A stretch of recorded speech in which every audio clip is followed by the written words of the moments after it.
ये चुनाव, देश का लोकसभा का ये चुनाव, ये कांग्रेस पार्टी, आम आदमी पार्टी और बीजेपी के बीच में नहीं है। ये चुनाव अब पार्टियों के बीच नहीं रहा, ये चुनाव अब व्यक्तियों के बीच भी नहीं रहा। आप कहोगे बेटा फिर ये क्या? ये चुनाव अगली फसल और अगली नस्ल बचाने की लड़ाई बन गई है। रणदीप की ये बात याद रखिए, मैं बहुत जिम्मेवारी से कहा करता हूं जो बात कहता हूं। ये चुनाव आपकी अगली फसल और अगली नस्ल बचाने की लड़ाई है। फसल जो 36 बिरादरी किसान और खेत मजदूर, किसान और वाल्मीकि रविदासिया बैकवर्ड कंधे से कंधा लगा के पेट और पेट एक करके धरती से सोना पैदा करता है, उस फसल को बचाने की। और ये जो नौजवान खड़े बैठे हैं, इस नस्ल को बचाने की। हम क्या मांगने गए थे दिल्ली? हम नरेंद्र मोदी से किले मांगने नहीं गए थे, जमीन नहीं मांगने गए थे, हम रुपये मांगने भी नहीं गए थे, हम लाल किले पर कब्जा करने भी नहीं गए थे, हम दिल्ली पे कब्जा करने भी नहीं गए थे। किसान केवल हिंदुस्तान की सरकार से, बीजेपी की सरकार से न्याय मांगने गया था, ये कहने गया था कि हमें अपने खेत और खलिहान में, हम अपने गांव में गुलाम मत बनाओ कंपनियों का। बस जो बाप दादा परदादा बड़े बूढ़ों ने ये गांव खेत खलिहान बसाए, जिन पे 36 बिरादरी की रोजी रोटी चलती है, इनको बेचकर कंपनियों के गुलाम मत बनाओ हमें। बस इतना ही कहने गए। और जब जिंस लेकर जाए मंडी में, तो जो रेट सरकार निर्धारण कर दे, गलत या ठीक, वो रेट हमें मिल जाए, हमें उससे कम में अपनी फसल बेचनी ना पड़े। इससे ज्यादा हम कुछ कहने नहीं गए। दुष्यंत चौटाला ने, नरेंद्र मोदी ने, मनोहर लाल खट्टर ने, भारतीय जनता पार्टी ने दिल्ली के बॉर्डर के ऊपर बड़ी बड़ी दीवारें बना दी, रोड़े अटका दिए, खाइयां खोद दी, बड़े बड़े बोल्डर और पत्थर गाड़ दिए और इतने इतने बाले लगा दिए कि कोई निकले तो मर जाए। और हमारे वो बच्चे जिनको हमने पुलिस, पैरामिलिट्री और फौज में भर्ती किया, जो हमारे खून का अंश है, उनकी बंदूकों की संगीन और बंदूकों की नाड़ी हमारी छातियों की तरफ कर दी और उनको हुक्म दे दिया, अगर ये एक कदम भी आगे बढ़े तो इनको गोली से उड़ा देना। और बीजेपी के लीडर क्या कहा करते थे? मैं आपका बेटा आज आपको कहता हूं, याद दिलाने आया हूं। जो अपने सरदार भाई जो दाढ़ी मूछ रखते हैं, पगड़ी बांधते हैं, उनको बोले ये खालिस्तानी है। मेरे जैसे जो दाढ़ी बना लेते हैं या छोटी दाढ़ी रखते हैं आप जैसे, उनको बोले देशद्रोही है, ये नक्सलवादी है, ये गुंडे हैं, ये बदमाश हैं, ये मवाली हैं। और हरियाणा के मुख्यमंत्री मनोहर लाल खट्टर जो थे, उन्होंने तो ये भी कहा कि मजदूर यानी गरीब रविदासिया और वाल्मीकि और किसान ये आलसी है, इसलिए खाली बैठा है। आप 365 जमा 15, 380 दिन वहां किसान बैठा रहा, मजदूर बैठा रहा। 700 किसान शहीद हो गए। हर दिन 2 लाश शहीदों की किसी ना किसी गांव में वापस आती थी, किसी ना किसी बहन का सिंदूर उजड़ता था, किसी ना किसी बच्चे के सर से उसके बाप का साया उठता था। दिल्ली के हुक्मरान ने अपनी बात नहीं सुनी, अपनी बात सुनी नहीं। और आज भी, आज के दिन भी एमएसपी का कानून लागू नहीं हुआ, आज के दिन भी लागू नहीं हुआ। और वो 3 काले कानून चोर दरवाजे से वापस आने लग रहे हैं। पता करना है तो पड़ोस में डांड मंडी है, जाकर पता कर लीजिए। डांड मंडी पर इस सीजन में अभी जब मैं आप बात कर रहे हैं, ताला मार दिया, बारदाना नहीं दिया। मंडी के अंदर किसान जिंस नहीं बेच सकता, सारी जिंस अडानी के ढांड वाले सीलों में बेच के, साइलों के अंदर बेच के आनी पड़ती है। और पुंडरी मंडी के अंदर आधा बारदाना आया। अब की बार जो कणक में अपनी दुर्गति हुई आप खुद जानते। नमस्कार सर। रणदीप का जब राज था, कांग्रेस पार्टी का जब राज था, इस बात का मैं कश्मीर आपका जामन गवाह हूं, मैं 72 घंटे के अंदर सारी फसल उठवा देता था मंडी में। 15 दिन डेयरी के ऊपर आज जमींदार पड़ा रहा, गरीब पड़ा रहा, फसल खराब होती रही, परंतु फसल उठाई नहीं। आज के दिन भी सारे परचेज सेंटरों से कणक नहीं उठली है। आज के दिन भी, आज जब मैं आपके बीच में खड़ा हूं, अब तो अगली पौध लगनी शुरू होगी तो भी नहीं हुई।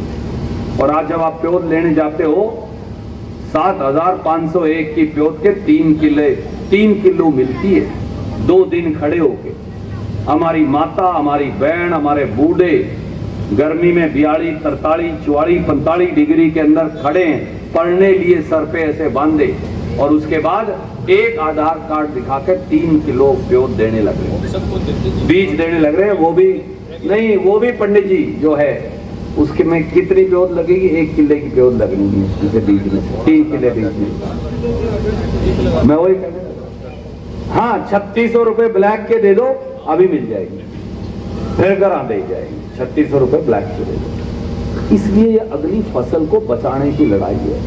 रणदीप बावड़ा नहीं है जो आपको ऐसे कहने लग गया। सरपंच बैठा, हम एक दिन चर्चा करने लग रहे थे, मोदी और न्यू को मैं काका कि हमने तो 3, 4, 5 हजार रुपए दे दिए किसानों को। क्या ये बात सही नहीं कि आपके जेब में से 25,000 रुपए किले के बीजेपी ने टैक्स से निकाल दिए? आप कहोगे बेटा वो कैसे? अभी फड़ा के दिखाऊंगा उनमें से 2/3 आपके सामने। जब कांग्रेस का राज था, जब रणदीप था, 2014 तक 56 रुपए लीटर डीजल हुआ करता था जनाब। आज वही डीजल 95 तक जा लिया, परंतु आज 90 से 1 रुपया कम है। औसत आप 92 भी मत लगाओ, 90 की लगा लो कम करके, पिछले 5 साल की, तो 34 रुपए बढ़ गया। 56 में से 90 में से 56 गए, 34 बढ़ गए। एक सीजन में हम 300, 350 लीटर डीजल तो इस्तेमाल कर लेते हैं, जायज बात हो। नयन साहब जरा पढ़ाइए, 350 पंडित जी, 34 रुपए को 350 से गुणा करिए, 11,900, 12,000 रुपए तो ये हो गए जो फालतू निकाल दिए हमारी गोद से। यूरिया का कट्टा 50 किलो का आता था, युगांतर से हम बाढ़ के हम तब से देखते आए। क्यों? बाप दादा परदादा लेके आया करते थे तब भी, जब से यूरिया बनी। ये पहली सरकार है इसने 5 किलो यूरिया चोरी कर ली। बताओ मेरी बात सही नहीं हो तो? अरब मोदी ने कहा 5 और चोरी करूंगा, 40 का करूंगा, रेट कोई नहीं घटाया, रेट वही है। डीएपी का कट्टा जब अपना राज गया कांग्रेस का, कितने रुपए का था साहब? 900 रुपए का था। सही है जी? गलत हो तो आप बता सकते हो। आज कितने का जनाब? बताओ जनाब कितने का? 1350 का। आज 1350, 450 बढ़ गए। 5 किले वाला जो मीडियम या छोटा जमींदार है, मैं दो कट्टे डालता हूँ, 1.5 भी डाल देता हूँ, 2 भी क्यों, थोड़ी रखाली कम करता हूँ, राजनीति का काम ज्यादा है तो आदमी सोचता फसल ठीक हो जाए। परंतु कमजोर से कमजोर जमींदार भी एक किले में 1 कट्टा तो डालता है। ये तो मेरी बात सही होगी। तो 1 किले में अगर 1 कट्टे पे 450 बढ़े, 5 किले में कितने बढ़े? 2250, 200 छोड़ दे, 2000 और मिला ले, 12 और 2 14। पहली सरकार है जिसने आपकी खेती पे टैक्स लगाया। अपने हल्के के अंदर क्या किया? रणदीप सिंह सुरजेवाला इस बात का गवाह है आपका। कभी ज्यादातर इस यहाँ पे, और नहीं तो दूसरी कोने में, नहीं तो इस कोने में। हर 90वें दिन, जब तक मैं एमएलए था, हर 90वें दिन गांव में मैं जलसा किया करता था। आप सारे उसमें आते, आप सारे मुझे बताते बेटा ये काम करना, ये काम करना। वो गरीब आदमी थे, वो वाल्मीकि समाज के हमारे भाई थे, वो रविदासिया समाज के थे, वो बैकवर्ड वाले थे, वो जर्नल वाले थे।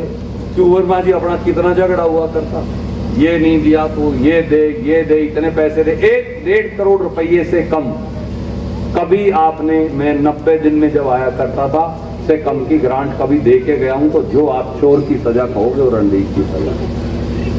कभी आप भी सरपंच रहे, दूसरे भाई भी सरपंच रहे, कभी 1.5 करोड़ रुपए से कम कभी अपने गांव के अंदर ग्रांट नहीं। जब मैं हट गया, इसके में हार गया जब और लीलाराम बन गया, तो मैं फिर सारे गांवों में चेक करा, तो मैं तो जलसे करूं, मैं तो कौन से रुपये मेरे पास है, हम तो कुर्डी पे बैठे।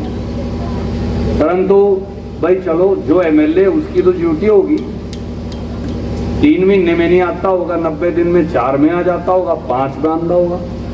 मैंने पता करा, कभी जलसा करा, कभी दोबारा मुड़ के आया नहीं। पर्ची लेके जब से गया उसके बाद कभी दोबारा नहीं आया। ना रामपड़ मलिक आया जिसको पर्ची दी थी हमने,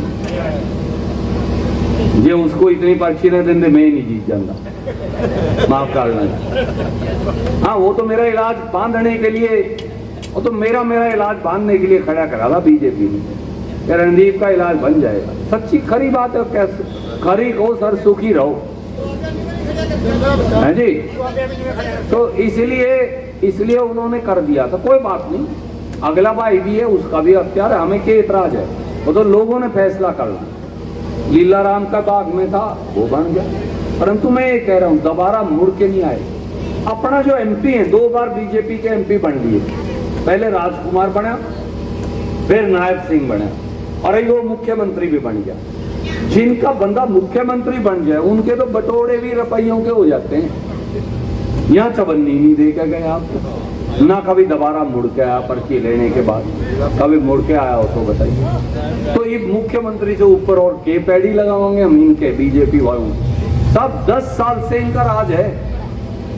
प्रधानमंत्री नरेंद्र मोदी इनका, केंद्रीय मंत्री इनके, एमपी इनका बीजेपी का, एमएलए बीजेपी का, प्रदेश में मंत्री बीजेपी के, वो कमलेश डांडा हमारी बेबे हो, कोई दूसरा साथी हो, मुख्यमंत्री इनका, पहले खट्टर अब नायब सैनी, जिला परिषद इनकी बीजेपी की, पंचायत समिति बीजेपी की, बैंक के डायरेक्टर बीजेपी के, और नगर पालिका कैथल वाली बीजेपी। और राम के तो पैड़ी कोई लगा नहीं सकते, लोग सारी चीजें उनको दे रखी।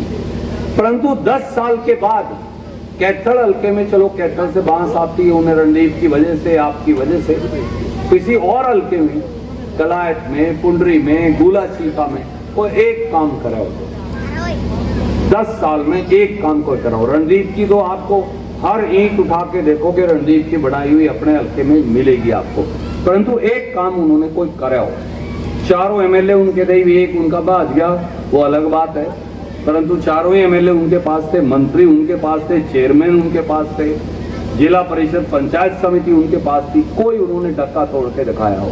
इसलिए मेरे काका ताऊ, भाइयों, बड़े बुजुर्गों, एक दरख्वास्त है नौजवान साथियों, एक वोट जो देके हम सुशील गुप्ता को जिताएंगे, सवाल सुशील गुप्ता का नहीं है, सवाल देश की सरकार बनाने का। हरियाणा की, हिंदुस्तान की सरकार में मैं आपकी हिस्सेदारी करवाने का मेरा वचन है, अपना एमपी बन के जाएगा।